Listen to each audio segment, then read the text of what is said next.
In full bloom na ang cherry blossom trees sa Seattle sa Amerika. Libo-libo ang bumisita sa The Quad ng University of Washington para masilayan ang cloud-like cherry blossom trees. Maaga ng 1 linggo ang pamumukadkad ng mga cherry blossom. Ayon sa pamunuan ng universidad, tatagal ang full bloom ng 2 linggo depende sa panahon. Sa Washington, D.C. naman, ito na raw ang final display ng ilang cherry blossoms doon. Mahigit 100 cherry blossoms sa isang bahagi ng baybayin kasi ang puputulin para sa seawall project. Binabaha raw kasi ang lugar kapag high tide.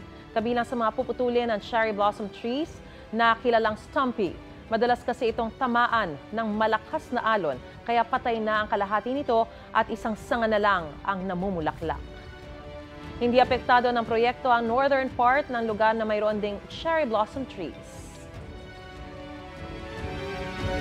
Mga kapuso, para una ka sa mga balita, mag-subscribe sa GMA Integrated News sa YouTube. Sa mga kapuso abroad, subaybayan niyo po kami sa GMA Pinoy TV at sa www.gmanews.tv.